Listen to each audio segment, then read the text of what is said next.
Hello मेरे प्यारे बच्चों, आप सभी का स्वागत है हमारे यूट्यूब चैनल पर।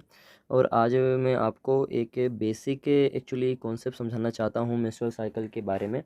क्योंकि बहुत लोगों को मेंस्ट्रुअल साइकिल का एक्चुअल जो बेसिक कॉन्सेप्ट है कि मेंस्ट्रुअल साइकिल के अंदर जो फेजेस हैं उनके अंदर और क्या चेंजेस आ रहे हैं और किसकी वजह से आ रहे हैं।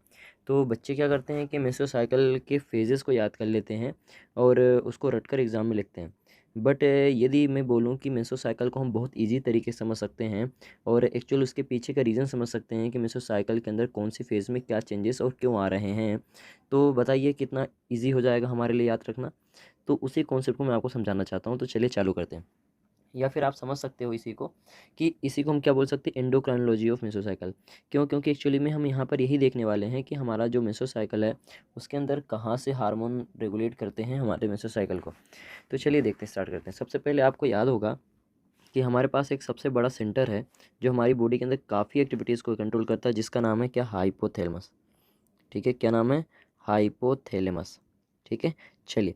तो हाइपोथैलेमस से सबसे बड़ा एक सेंटर है हमारी बॉडी का, जो कि एक actually it is a part of brain. जो किसका पार्ट है, ब्रेन का ही एक पार्ट है हाइपोथैलेमस। ये इसका मेन काम एंडोक्राइन में है। क्यों? क्योंकि ये क्या करता है कि कुछ हार्मोन रिलीज करके हाइपोथैलेमस पिट्यूटरी ग्लैंड पे कंट्रोल करता है। उसी में से एक हार्मोन हमारे लिए इम्पोर्टेंट हो जाता है, जो मेंस्ट्रुअल साइकिल में इम्पोर्टेंट रोल प्ले करता है। उस हार्मोन का नाम होता है जीएनआरएच। क्या होता है, जीएनआरएच। यानी जीएनआरएच एक हार्मोन है जो कहाँ से सिक्रेट होता है, हाइपोथैलेमस से। और इस जीएनआरएच का पूरा नाम क्या होता है, gonadotropin. Gonadotropin releasing hormone, releasing, gonadotropin releasing, releasing hormone. तो ये चीज़ आप ध्यान रखिए कि जो हाइपोथैलेमस है उस हाइपोथैलेमस से एक हार्मोन निकलता है जिसका नाम है जीएनआरएच, गेनेटोपिन रिलीजिंग हार्मोन। और ये हार्मोन जाकर कहाँ एक्ट करता है, तो ये हार्मोन जाकर इंटीरियर पिट्यूटरी ग्लैंड पे एक्ट करता है। कहाँ करता है, इंटीरियर पिट्यूटरी ग्लैंड पे एक्शन करता है। अब इंटीरियर पिट्यूटरी ग्लैंड पे एक्शन इसलिए करता है क्योंकि हाइपोथैलेमस का जो कंट्रोल होता है वो इंटीरियर पिट्यूटरी ग्लैंड के पास होता है। तो हाइपोथैलेमस से जीएनआरएच निकल कर कहाँ जाता है, इंटीरियर पिट्यूटरी ग्लैंड के पास जाता है। और यहाँ जाकर इंटीरियर पिट्यूटरी ग्लैंड को मैसेज देता है, किसके लिए, कि गेनोडोट्रोपिन निकालना है। अब इंटीरियर पिट्यूटरी जब उसके पास ये मैसेज आता है तो इंटीरियर पिट्यूटरी क्या करती है कि दो हार्मोन सिक्रीट करती है। एक हार्मोन का नाम होता है FSH और दूसरे का नाम होता है LH। ठीक है, पहले का नाम क्या है, FSH, और दूसरे का नाम LH है। और यदि मैं बात करूँ इनके फुल फॉर्म की, तो एक्चुअली FSH का फुल फॉर्म क्या होता है, फोलिकुलर, ठीक है, फोलिकुलर स्टिमुलेटिंग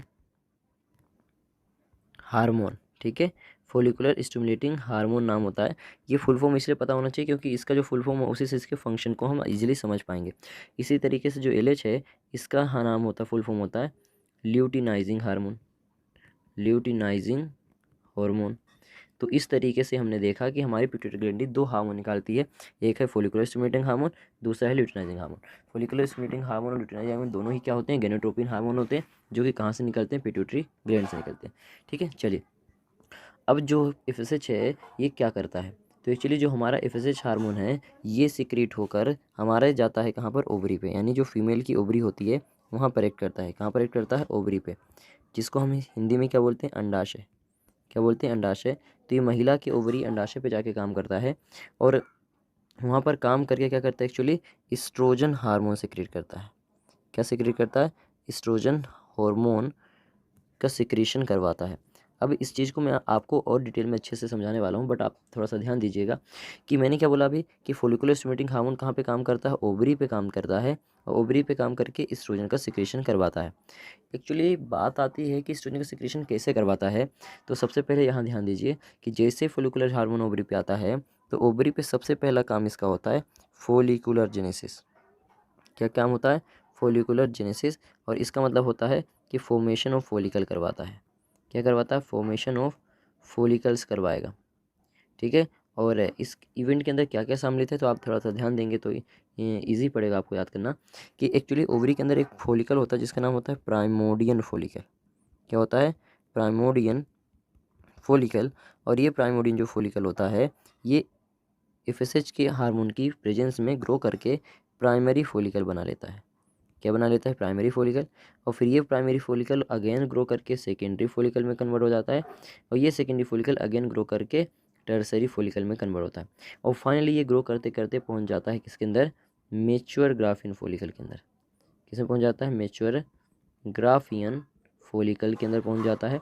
तो आप इस चीज़ को ध्यान रखिएगा कि पहले हमारे पास प्राइमोर्डियन फॉलिकल था, ग्रो किया प्राइमरी फॉलिकल बनाया, फिर ये ग्रो किया तो सेकेंडरी फॉलिकल बनाया, फिर ग्रो किया तो टर्सरी फॉलिकल बनाया, और फाइनली किस में कन्वर्ट होगा, मेच्योर ग्राफियन फॉलिकल में। यहाँ पर मैं आपको थोड़ा सा स्ट्रक्चर बना के समझाना चाहूँगा कि मान लीजिए कि ये प्राइमोर्डियन फॉलिकल है, ठीक है, बहुत सिंपल स्ट्रक्चर है इसका। ये ग्रो करता है और ये बनाता है एक लेयर, ठीक है। दिस लेयर इज कॉल्ड, किसकी लेयर है, ग्रोनुलोसा सेल की, ग्रेनुलोसा, ठीक है। ग्रेनुलोसा सेल की एक लेयर बनाता है, फिर ये गो करके कन्वर्ट करता है सेकेंडरी फॉलिकल में। तब जनरली जो ग्लोमेरुलोसा सेल की लेयर होती है वो बढ़ जाती है, ठीक है। फिर ये कन्वर्ट हो जाता है टर्सरी फॉलिकल के अंदर, तो जो ग्रेनुलोसा सेल होती है वो अगेन बढ़ जाती है। यानी क्या होता है कि जब ये ग्रो करता है फॉलिकल तो इसमें ग्रेनुलोसा सेल की लेयर बढ़ती जाती है, और ये प्राइमोर्डियन फॉलिकल के अंदर, सेकेंडरी फॉलिकल के अंदर, टर्सरी फॉलिकल के अंदर पहुंच जाता है। और फाइनली ये ग्रो करके बनाता है क्या, मेच्योर ग्राफियन फॉलिकल। क्या बनाता है, मेच्योर ग्राफियन फॉलिकल, इस तरीके से, ठीक है। तो इसमें क्या होता है कि जो ग्रेनुलोसा सेल होती है ये धीरे धीरे करके बहुत बड़ी संख्या में प्रेजेंट हो जाती है, और इसके लेयर क्या होती है, बढ़ती रहती है, ठीक है। चलिए, तो ये मान लीजिए मेच्योर ग्राफियन फॉलिकल है, मेच्योर ग्राफियन फॉलिकल है, जिसके अंदर यदि बात करूँ तो ये क्या है, अभी मैंने आपको बताया कि इसके अंदर ग्रेनुलोसा सेल की कवरिंग होती है, ग्रेनुलोसा सेल कवरिंग होती है, और अंदर ये क्या है, this is a secondary oocyte, this is a secondary oocyte. तो हुआ क्या एक्चुअली कि जैसे ही ओवरी पर फॉलिकुलर स्टिमुलेटिंग हार्मोन आया, तुरंत जाके उसने क्या करा, ओवरी में फॉलिकल जेनेसिस करवाई, और प्राइमरी फॉलिकल को, मतलब प्राइमोर्डियन फॉलिकल को उसने कन्वर्ट किया किसके अंदर, सेकेंडरी फॉलिकल, प्राइमरी फॉलिकल में, देन कन्वर्ट किया सेकेंडरी फॉलिकल में, देन कन्वर्ट किया टर्सरी फॉलिकल में, और देन उसको कन्वर्ट किया किसमें, मेच्योर ग्राफियन फॉलिकल में।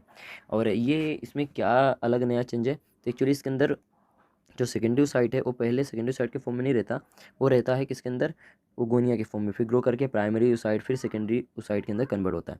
और साथ साथ इसके अंदर ग्रेनुलोसा सेल की जो लेयर है वो भी क्या करती है, कंटिन्यू ग्रो करती हुई, और लेयर धीरे धीरे बढ़ती जाती है, और फाइनली ये कन्वर्ट हो जाती है किसमें, मेच्योर फॉलिकल में। अब मैंने आपको याद होगा एक चीज़ बताई थी कि जो ओवरी है ना, वो एक हार्मोन को सिक्रेट करता है, this is called oestrogen hormone. कौन सा हार्मोन सिक्रेट कर रहा था, एस्ट्रोजन हार्मोन, ठीक है।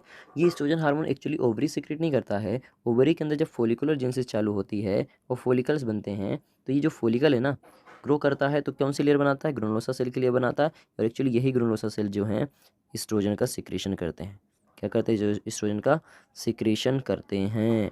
तो एस्ट्रोजन हार्मोन कहाँ से निकला, ग्लोमेरुलोसा सेल से निकला। तो ध्यान रखिएगा, इससे हमें ये समझ में आता है कि जहाँ ज़्यादा ग्लोमेरुलोसा सेल होंगी, जहाँ पर ग्रेनुलोसा सेल ज़्यादा होगी, वहीं पर बेटा जो हमारा एस्ट्रोजन है वो भी ज़्यादा होगा। क्यों, क्योंकि हमने अभी क्या बोला, ग्रेनुलोसा सेल क्या करती है, एस्ट्रोजन निकालती है, तो जहाँ ग्रेनुलोसा सेल ज़्यादा होगी वहीं पर एस्ट्रोजन भी ज़्यादा होगा। तो जो हमारा मेच्योर ग्राफियन फॉलिकल है उसके अंदर मैक्सिमम लेयर है किसकी, मैक्सिमम लेयर है किसकी, ग्रेनुलोसा सेल की, ग्रेनुलोसा सेल की। इस वजह से जो ग्रेनुलोसा सेल है वहाँ पर एस्ट्रोजन भी क्या होगा, मैक्सिमम सिक्रीट होगा, एस्ट्रोजन भी क्या होगा, मैक्सिमम सिक्रीट होगा। अब बात आती है कि एस्ट्रोजन जो सिक्रीट हो रहा है वो क्या काम करेगा, ध्यान रखिएगा। तो एस्ट्रोजन जो है जो सिक्रीट होता है, ये सिक्रीट होने के बाद फॉलिकल से कहाँ पर जाता है, हमारे फीमेल के यूटेरस पे जाता है, यानी कि उसकी गर्भाशय, हिंदी में इसको क्या बोलते हैं, गर्भाशय। तो फीमेल की गर्भाशय में पहुंचता है, और गर्भाशय में पहुंचकर जो इंडोमेट्रियम यानी गर्भाशय की जो इनर वाल है जिसका नाम है इंडोमेट्रियम, उस इंडोमेट्रियम की ये थिकनेस को इंक्रीज करता है। क्या करता है, इंडोमेट्रियम की थिकनेस को इंक्रीज करता है, इंडोमेट्रियम की थिकनेस को ये क्या करता है, इंक्रीज करता है, ठीक है। चलिए, अब इंडोमेट्रियम की थिकनेस इंक्रीज करता है, इसका मतलब क्या हुआ कि उसकी सिंपल बोले तो मोटाई बढ़ाता है। क्या करता है, मोटाई बढ़ाता है। अब मोटाई बढ़ क्यों रही है, ठीक है, तो एक्चुअली क्या करता है कि इंडोमेट्रियम में जाकर इंडोमेट्रियम जो सेल्स होती हैं, इंडोमेट्रियल जो सेल्स होती हैं, उन सेल्स के अंदर चालू करवा देता है क्या, प्रोलिफरेशन। क्या चालू करवा देता है, प्रोलिफरेशन। यानी कहने का मतलब यह समझ सकते हो कि न्यू सेल फॉर्मेशन चालू करा देता है। अब जब न्यू सेल बनेगी तो लेयर बनेगी, और लेयर बनेगी तो क्या होगा, उसकी थिकनेस भी इंक्रीज हो जाएगी। तो ये आपको ध्यान रखिएगा कि जो एंडोमेट्रियम है उसके थिकनेस बढ़ाने का काम एस्ट्रोजन का है, बट एस्ट्रोजन आया किसकी वजह से, एफएसएच की वजह से। क्योंकि यदि एफएसएच नहीं आता तो बताइए फॉलिकल जेनेसिस होती, क्या फॉलिकल्स बनते, क्या नहीं बनते। जो फॉलिकल नहीं बनते तो ग्रेनुलोसा सेल नहीं बनती, और ग्रेनुलोसा सेल नहीं बनती बेटा तो एस्ट्रोजन भी नहीं आ पाता। इसलिए ध्यान रखिए सीक्वेंस। आइए वापस से जल्दी से देखते हैं। हमने ये बात करी अभी तक कि जो हाइपोथैलेमस होता है, ठीक है। जो हाइपोथैलेमस होता है वहाँ से निकलता है क्या, जीएनआरएच, जो जाता है पिट्यूटरी ग्लैंड के पास, और पिट्यूटरी ग्लैंड के पास जा जाके दो हार्मोन सिक्रेट करता है, एक का नाम है एफएसएच, दूसरे का है एलएच। एलएच क्या करता है अभी हमने नहीं देखा, बट हमने देख लिया कि एफएसएच का काम है फोलिकुलोजेनेसिस करना, यानी फोलिकल्स बनाना, और ये फोलिकल जाते हैं कहाँ पर काम करेगा, मतलब एफएसएच ओवरी पे काम करके क्या बनाएगा, फोलिकल बनाएगा। और जो फोलिकुलर जेनेसिस होंगी उसमें हमने ये देखा कि प्राइमोडियन फोलिकल कन्वर्ट होगा प्राइमरी फोलिकल के अंदर, प्राइमरी कन्वर्ट होगा सेकेंडरी में, सेकेंडरी कन्वर्ट होगा टर्सरी में, और टर्सरी फाइनल कन्वर्ट हो जाएगा मैच्योर ग्राफिन फोलिकल में। तो साथ में क्या बनाता है, ग्रेनुलोसा सेल बनाता है, जिसकी वजह से निकलता है क्या, एस्ट्रोजन हार्मोन। और एस्ट्रोजन हार्मोन निकल के क्या करता है कि जितना एस्ट्रोजन निकलेगा ये क्या काम करेगा एक्चुअली में, गर्भाशय की जो दीवार है उस दीवार पे जाके एक्शन करेगा, उसकी मोटाई को बढ़ाएगा। और मोटाई क्यों बढ़ पा रही है, क्योंकि प्रोलिफरेशन हो रहा है। क्या हो रहा है, प्रोलिफरेशन हो रहा है। ठीक है, चलिए अब हमने देख लिया कि यूट्रस को आपने उसकी दीवार को भी बढ़ा दिया, थिकनेस मोटाई बढ़ा दी, ठीक है, मिक्सचर फोलिकल भी बन चुका है। तो आगे क्या होने वाला है, एक्चुअल जो मिक्सचर फोलिकल है उस पर फाइनली काम कौन करेगा, एलएच हार्मोन। कौन करेगा, एलएच हार्मोन। तो मैं यहाँ आपको दिखाना चाहता हूँ कि देखिए मान लीजिए कि ये हमारा मेच्योर ग्राफियन फोलिकल बना रहा हूँ मैं, ठीक है, ये क्या बना रहा हूँ, मेच्योर ग्राफियन फोलिकल है ये, ठीक है ये। तो मान लीजिए कि ये मेच्योर ग्राफियन फोलिकल हम ड्रॉ कर रहे हैं, तो ये बन गया मेच्योर ग्राफियन फोलिकल। और इस फोलिकल के अंदर क्या होगा, मिलेगा आपको secondary oocyte, this is secondary oocyte. ठीक है, इसको मैं कलर चेंज कर देता हूँ, ये जो अंदर है वो सेकेंडरी ओसाइट है, और बाहर जो है ग्लोसा सेल है, और ये मेच्योर ग्राफियन फोलिकल बन चुका है। इस पे काम करता है कौन, एलएच हार्मोन। कौन काम करता है इसे, एलएच हार्मोन। और LH hormone mature Graafian follicle पे काम करके इसको रप्चर कर देता है। क्या करता है, इसको रप्चर कर देता है, यानी कि इसको तोड़ देता है।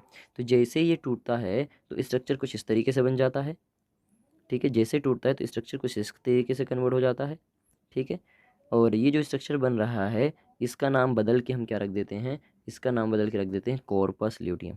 क्या लिख देते हैं, कॉर्पस ल्यूटियम, ठीक है, कॉर्पस ल्यूटियम। तो जो एक्चुअली कॉर्पस ल्यूटियम है ना, इसके अंदर जो था क्या, सेकेंडियोसाइट, वो बाहर हो गया। तो सेकेंडियोसाइट हमने क्या कर लिया, बाहर। क्यों बाहर हो गया, क्योंकि जो मेच्योर ग्राफिन फोलिकल है वो रप्चर हो गया। तो जब सेकेंडियोसाइट बाहर आ गया ना, तो जो रिमेन पार्ट है किसका, फोलिकल का, मेच्योर फोलिकल का, वो कन्वर्ट होता है किसमें, कार्पस ल्यूटियम में। और जैसे ही कार्पस ल्यूटियम में कन्वर्ट होता है तो एक हार्मोन को सिक्रेट करने लगता है बेटा, और उस हार्मोन का नाम क्या होता है, प्रोजेस्टेरोन हार्मोन। क्या नाम होता है, प्रोजेस्टेरोन हार्मोन। और ये प्रोजेस्टेरोन हार्मोन होता है एक्चुअली में, यही वह हार्मोन है जो क्या करने वाला है, यूटेरस पे जाके काम करेगा। और यूटेरस पे जाके काम करके ये क्या करवाएगा, ये एंडोमेट्रियम को मेंटेन करेगा। क्या करेगा, एंडोमेट्रियम को मेंटेन करता है। क्यों, क्योंकि एंडोमेट्रियम जो बनती है कहीं वो टूट ना जाए, ब्रेक ना हो जाए, ठीक है, ख़राब ना हो जाए, तो उसको बचाए रखने के लिए रिस्पॉन्सिबल है कौन, प्रोजेस्टेरोन। कौन है, प्रोजेस्टेरोन इंपॉर्टेंट है। तो एंडोमेट्रियम को मेंटेन करता है, ठीक है, और साथ में यानी उसकी थिकनेस को बनाए रखता है। साथ में ये एंडोमेट्रियम के अंदर एक और काम करता है, ये एंडोमेट्रियम को सिक्रीटरी बनाता है। क्या बनाता है, सिक्रीटरी।